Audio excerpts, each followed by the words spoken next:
Then and finish our walk through Silvia Federici's Caliban and the Witch. Again, we're using the 2014 book from Autonomida publisher, media. Okay, so we ended the last recording with a sort of an overview then of Federici's argument. So what she's doing is augmenting Karl Marx's theory of primitive accumulation. So primitive accumulation, it's primary accumulation or accumulation that occurs prior to capitalism that gets sort of capitalism launched underway. You have to create capital itself, the absorption mechanism for extracting the jelly of social value from workers. You have to create commodity markets, and you have to create workers themselves, right? And so primitive accumulation does all three of those things. And Marx emphasizes the sort of intra-European and then mostly male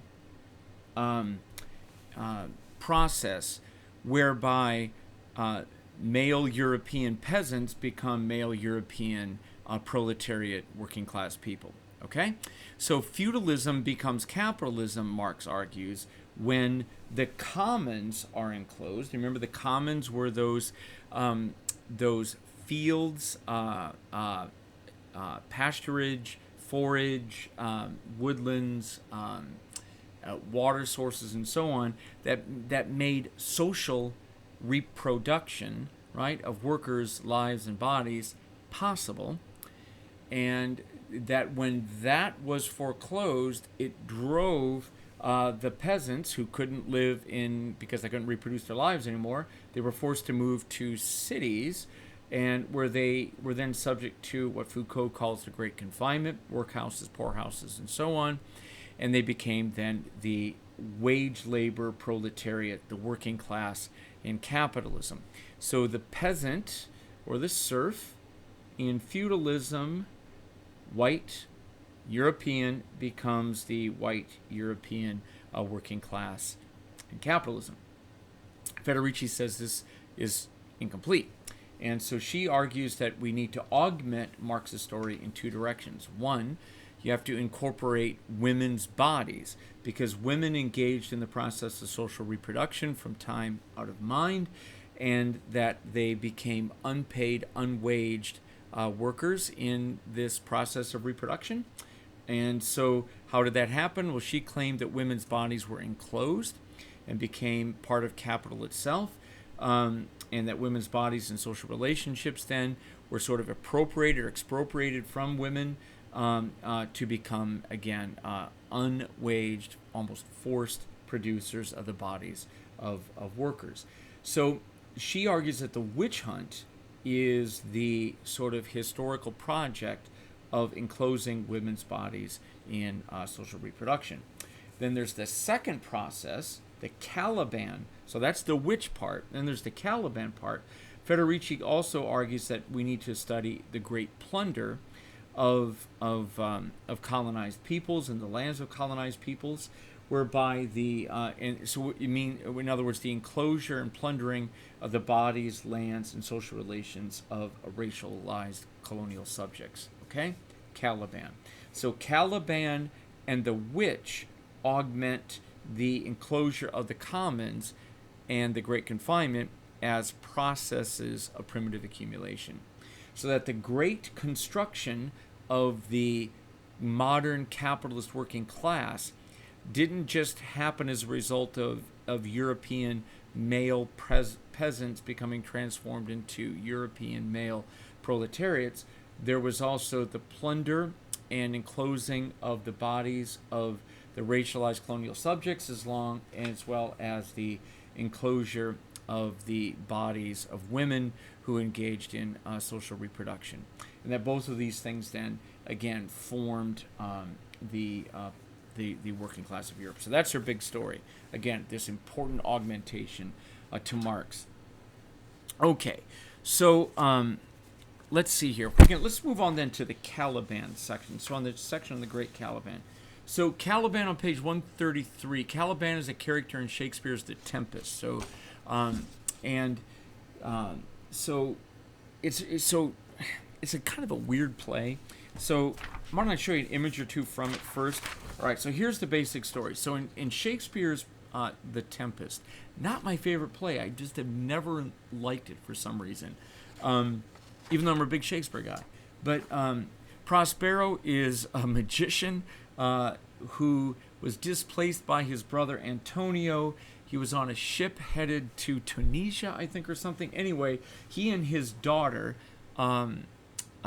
Miranda, are marooned on a desert island. And on this island is Caliban. So this is Caliban. So Caliban is our, again, our sort of poetic personalization or representation of, again, the racialized colonial subjects, right? The people who were enslaved to the white colonizers, right? So Prospero uses magic and magical powers to enslave the child or the lone resident, the body of the, again, the dark-skinned native. So it's a story about colonization and of enslavement. One white man enslaves one, again, racialized colonial subject for the benefit of his daughter. So Caliban, at the beginning of the story, apparently had tried to rape the daughter, and so he was being punished and disciplined as a result of that, and brutally treated by Prospero, and denied all kinds of rights and everything else. Anyway, so Caliban then is the, again, enslaved racialized colonial subject. This is what's his name? Fernando? Is that right? Fernando? I can't quite remember the guy's name. I think it's Fernando. Yeah, Ferdinand. Anyway, Ferdinand is the nephew of Prospero, who winds up shipwrecked when he creates the Tempest, a storm that shipwrecks his brother and his nephew. I believe it's his nephew, who then becomes the suitor of Miranda, much to the chagrin of Caliban. So it's just a strange story. There's all kinds of stuff that goes in it. But Federici, and as well as many others, note that this is essentially a kind of poetic representation of colonization in the early modern era. Okay, so in the story, I'm trying to think how I should do this. So in my copy of Shakespeare, let's see, Caliban shows up. He's just treated terribly. So Caliban turns out to be the son of Sycorax, who was a witch who had inhabited the island prior to their arrival of Prospero and Miranda.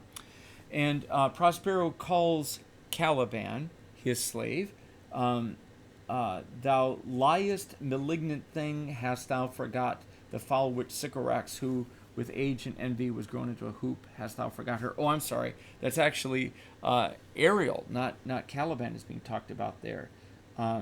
So Sycorax, who's a representation of the sort of women, witches, very, very negatively portrayed here. A blue-eyed hag. Yeah. And then, Caliban is described as a freckled whelp, hag-born, not honored with a human shape. That's Caliban. Caliban, my slave. 'Tis a villain, sir. I do not love to look on that. Miranda says that. His daughter says, I don't like looking at this guy, right? But as 'tis, we cannot miss him. He does make our fire, fetch in our wood, serve in our offices that profit us. What ho, slave, Caliban, thou earth, thou speak. So he gets treated pretty bad. Thou poisonous slave, got by the devil himself, upon thy wicked dam come forth. He threatens him, going to give him cramps and so on. So anyway, let's just say that that Caliban is treated pretty rotten by Prospero throughout the book. So Yeah, calls him a monster. In fact, other people in the play, the other shipwrecked survivors, call him a monster, a devil, a born devil, on whose nurture can never stick, on whom my pains humanely taken, all lost, quite lost, and as with age his body uglier grows, so his mind cankers. I will plague them all, even to roaring. So yeah, not a very good. Yeah. Anyway, he smells like horse piss, as is said here. Anyway, not a very good thing. Anyway, at the end of the book, though, he is actually reconciled a little bit with Prospero at the end. So it's kind of an odd story, but again, it's one of Western literature's earliest and most prominent representations of racialized subjects, and again, it's not a very flattering one. So at one moment in the play, Caliban finds two other shipwrecked men who ply him with alcohol, and he pledges, calls them his god. I mean, it's again, so all of these these devil worshipping, idol worshipping, credulous, you could think of many terms, alcohol consuming, all kinds of negative stereotypes are coming up here. Okay, so that's Shakespeare's play Caliban.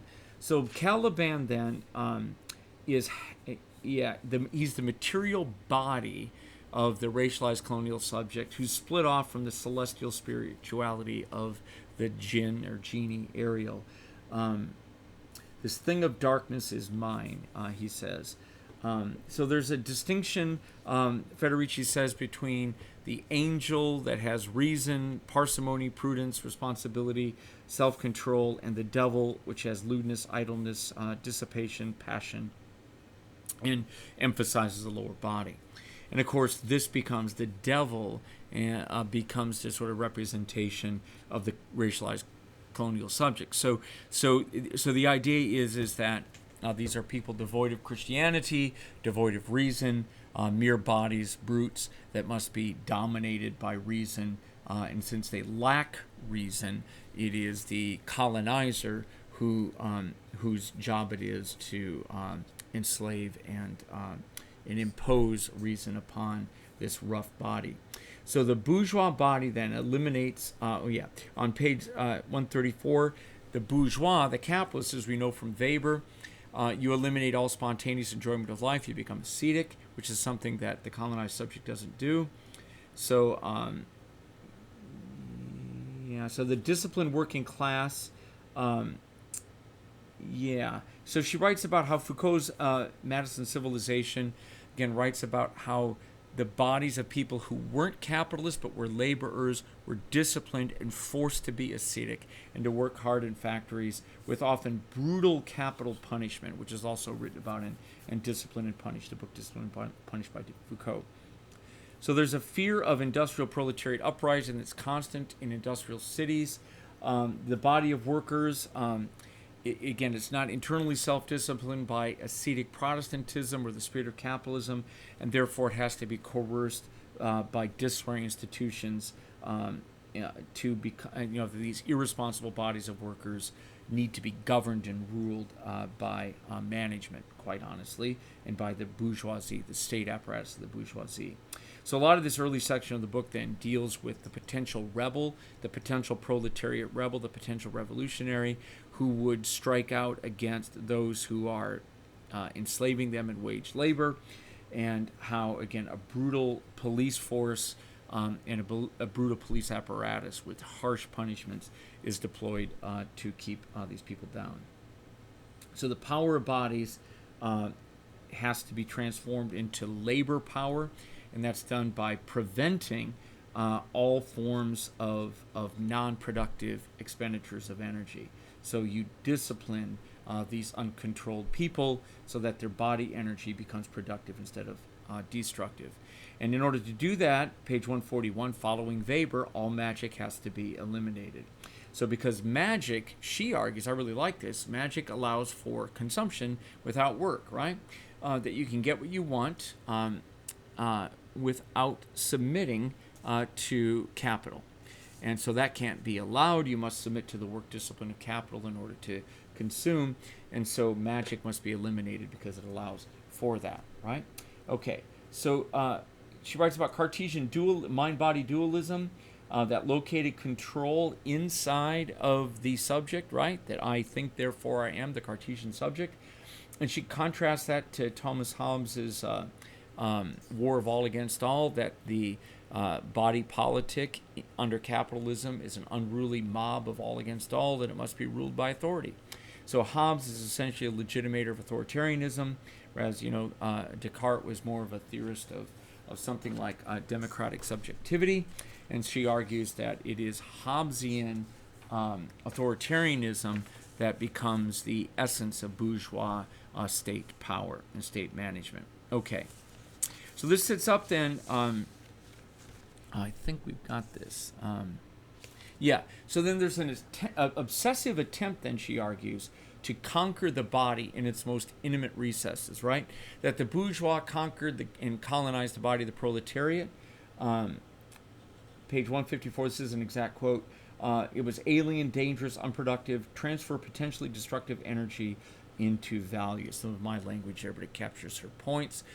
Page 154, control of the ruling. So yeah, the ruling class needed control over the body of the proletariat. Page 151.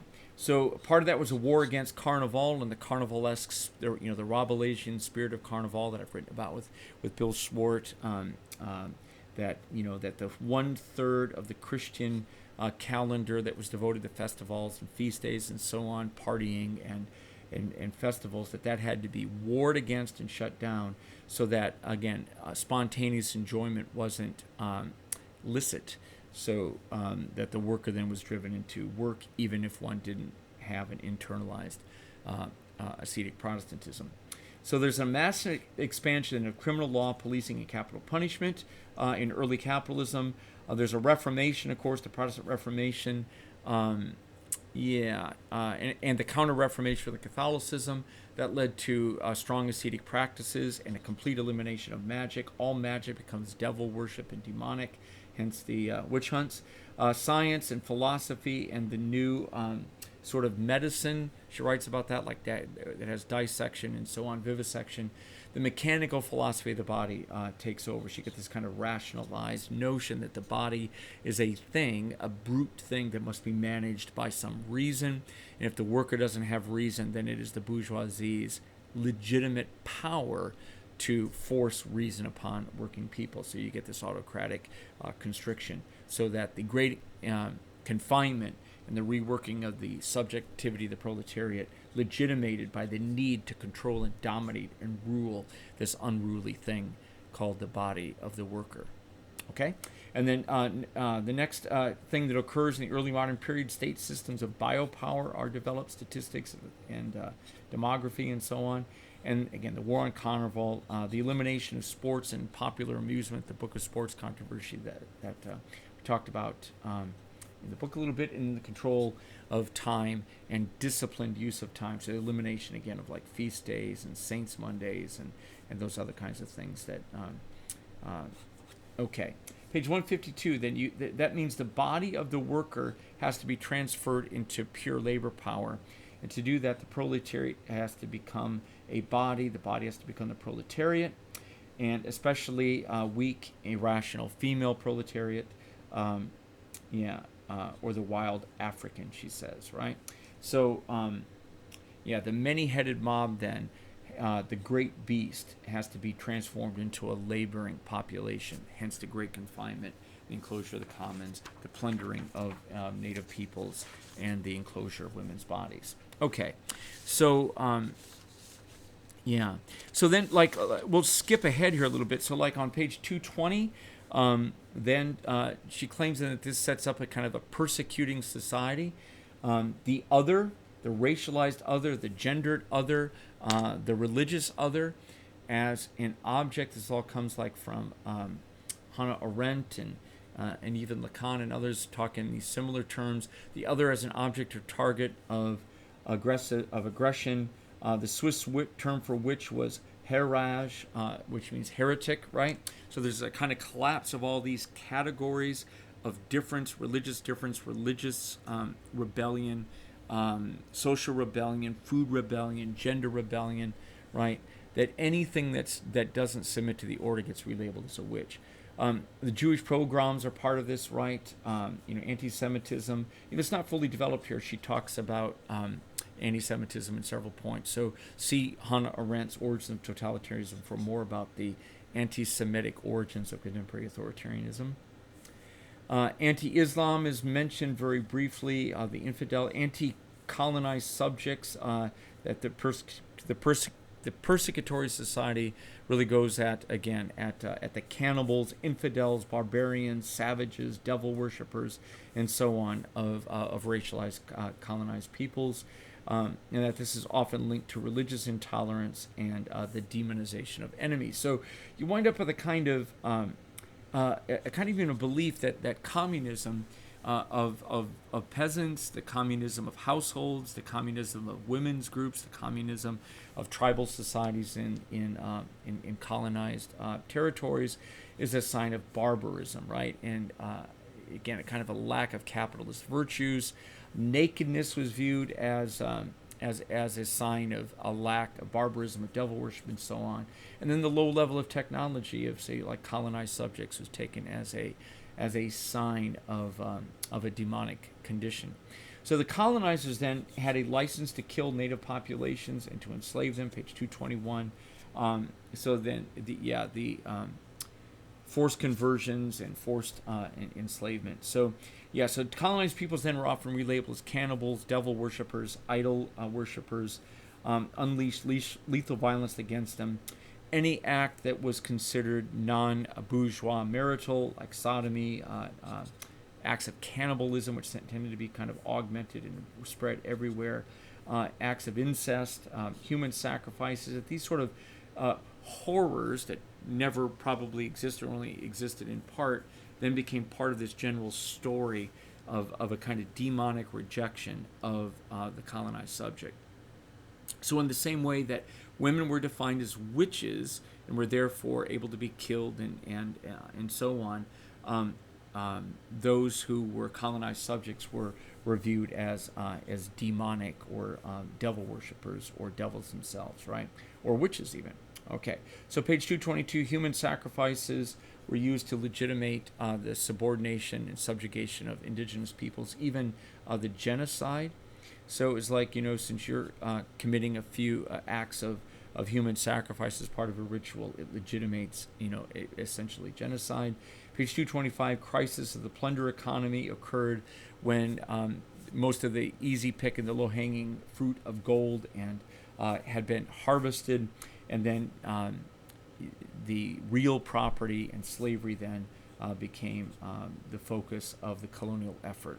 And at that moment then, any resistance to this new regime of enslavement and of colonization, any resistance took the form of apparent return to traditional gods and religions, which was then fought as a demonic possession, sort of like the witch hunt as projected onto racialized colonial peoples. In page 230, women were more powerful in these indigenous cultures than they were in the bourgeois West, and this was used to legitimate colonization and enslavement of native peoples.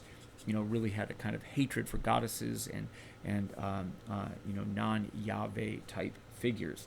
So mass suicide occurs, fatalistic suicide in response to colonization and population collapse. She writes about 3/4 of populations, up to 95% of populations collapsed, partly due to murder, genocide, disease, and then again just sort of fatalistic suicide as one's culture is being decimated and as one resists enclosure. So page 231, magic, witchcraft, local god spirits, all were interpreted on a demonological framework. Devil worship was the projection, and there was, again, a belief that native people were copulating with the devil just like witches, and drug use was happening just like with witches, sodomy was happening just like with witches. So Sycorax, the sort of witch that was the mother of the racial colonized subject in Shakespeare's play, she was a witch. And so the native peoples, especially women among native peoples, were viewed as witches, witch doctors, sorceresses, women priestesses who then delved with female spirits, and so on. So she argues on page 233 that in many ways the European witch hunts were temporally linked to these New World discoveries, and that the demonic projections onto racialized peoples in the New World and slaves in the New World, that those racialized out-hating projections were then repackaged, focused a bit, and then turned on women in Europe, women who were resisting the new regime, patriarchal regime under capital. Right, so witch hunts, she claims, were kind of an import from the Great Plunder of the New World. Okay, so at least that's one possibility. The two things were linked. So, so cannibals and New World indigenous demonic women were direct projection onto women who resisted capitalism. Like the character of Tituba in Crucible about the Salem witch trials. She mentions it on page 237. So Tituba is, I think, a Caribbean a woman, slave woman, who seems to be the carrier of witchcraft into Salem, Massachusetts. So page 239, witch hunting and demonology recur wherever primitive accumulation returns. So the idea is that whenever capitalism smashes into tribal peoples anywhere, and colonized subjects anywhere, or as the colonization of the life world, again, the penetration of capital deep within the life of people in the global south, as this occurs on an escalating scale, that you get this explosion of demonology and witchcraft and devil worship, all right, these beliefs about that occur everywhere. Now, this theme is picked up in another book written, I really like this book, David McNally's Monsters of the Market, Zombies, Vampires, and Global Capitalism. It's a book I've taught a few times, a really interesting book. His last chapter, he's got a book on vampires and a book on Frankenstein, but the last chapter of the book is on African vampires in the age of globalization. And so he makes the claim that what Federici sees here, that when European white capitalists smash into tribal peoples, they see demons released and use demon possession and so on as a mechanism for legitimating colonization and genocide. McNally takes it a little bit differently. Yes, that's true even in the contemporary moment, but he also claims that the conditions of capital and the conditions of colonization actually lead traditional peoples who already have a culture of magic and a culture of sorcery and a culture of even of vampirism, to begin to imagine a return of these forces. In other words, the imaginary of colonized peoples, the fantasy life, the cultural life, lends itself to interpreting Western capitalists in demonic terms, right? Seeing them as demons and so on. So it cuts both ways. All right? Okay. So so that sets us up. The first chapter of the book talks about the millennial movement and sort of the wake of the Black Death. The Black Death dramatically reduced populations in Europe, which increased the value of labor power. In the wake of that, women, there were women's movements that were associated with the rising power, what do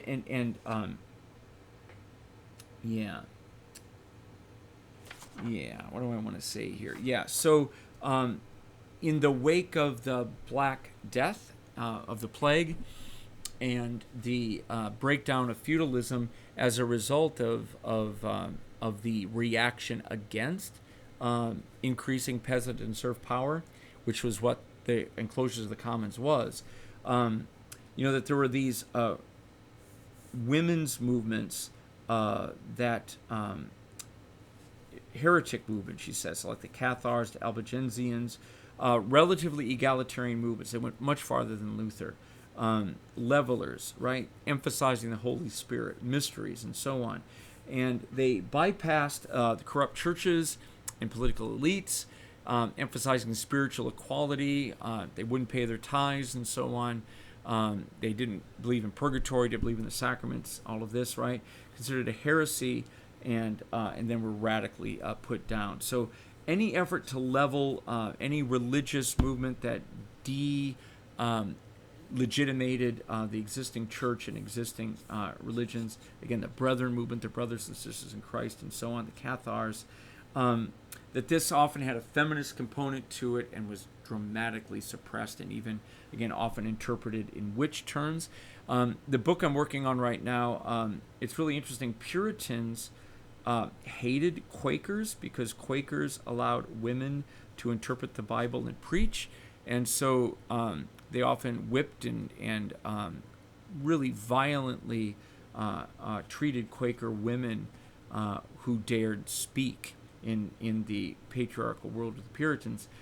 And it's really interesting that Quaker garb to this day is the image that we have of witches, right? That the costuming of a witch corresponds to the costuming of late 17th century Quaker garb. So it's kind of interesting. Like wherever you have these kind of movements, you wound up having,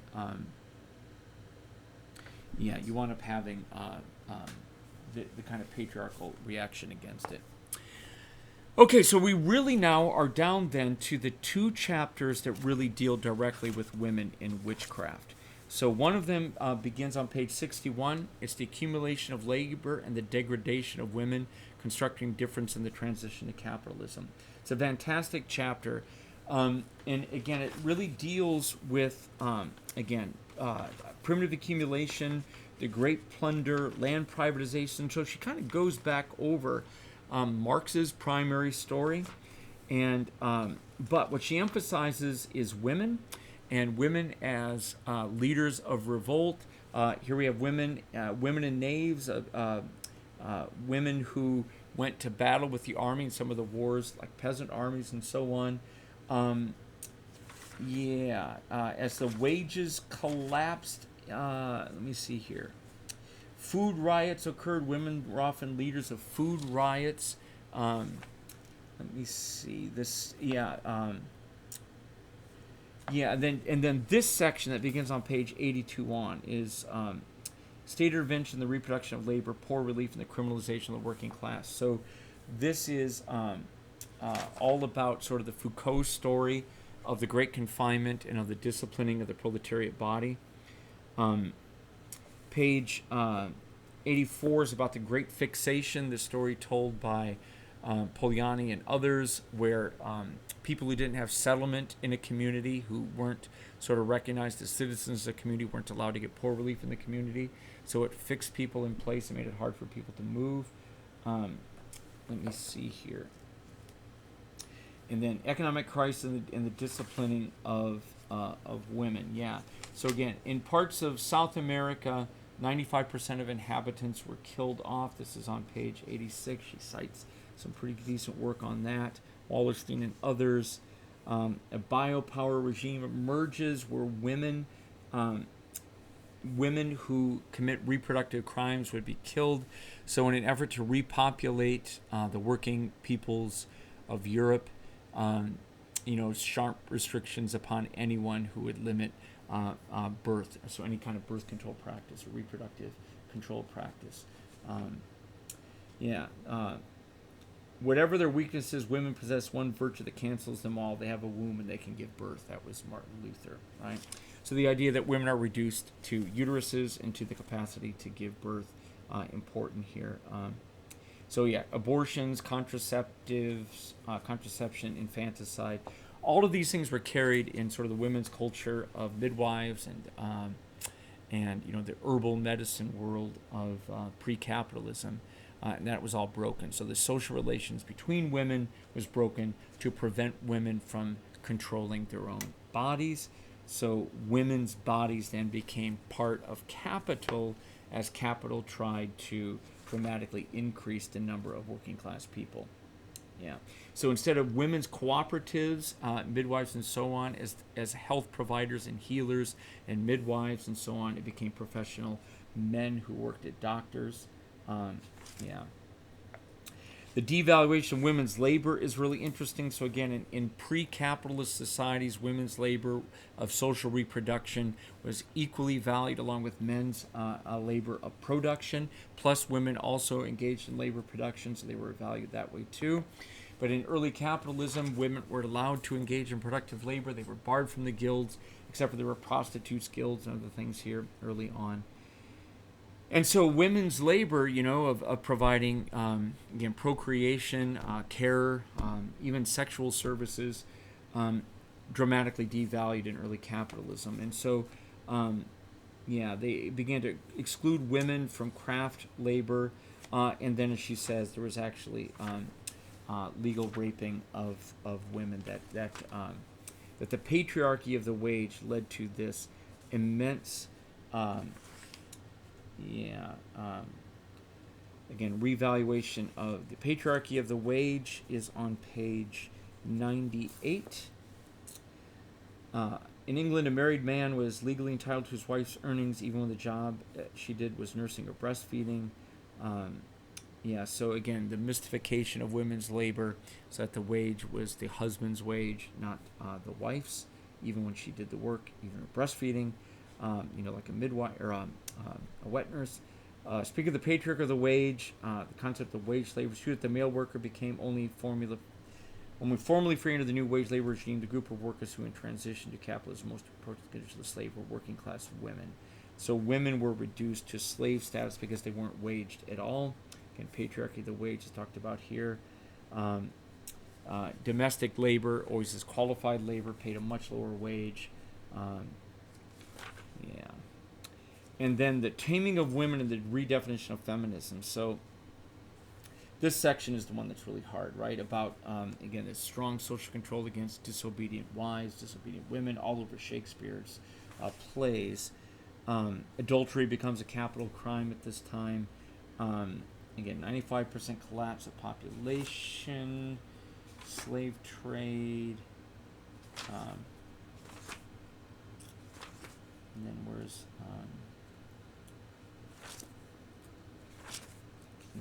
Okay, so, all right. So then the Great Witch Hunt in Europe begins on page 163. And again, the victims of the witch hunt in Europe, it's hardly been written about in capitalist history, but the victims of the witch hunt were mostly peasant women. So more about that as we go here.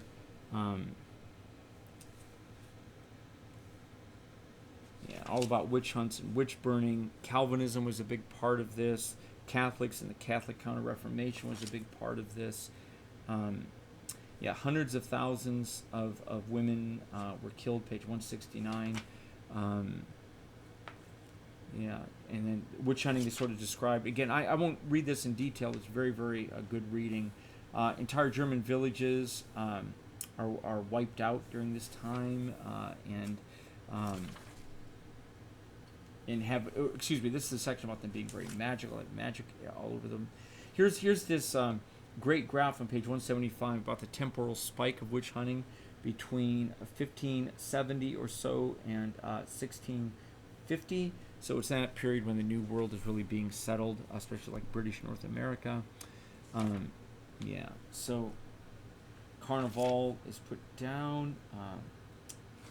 So again, witch hunting is really talked about throughout here. Putting down of midwives. So witch taming, hunting, and male supremacy, the taming of women. So she has this long, detailed discussion of sexual repression of women. Again, the woman who, what Federici does, from like page 47, where she writes about the decriminalization of rape of proletarian women, all the way through her discussion of the immense direction of annihilatory violence against women, again, who were heretics, women who were who refused to submit to the gender regime, right, were killed as witches. So 300,000 women for a whole bunch of sexual and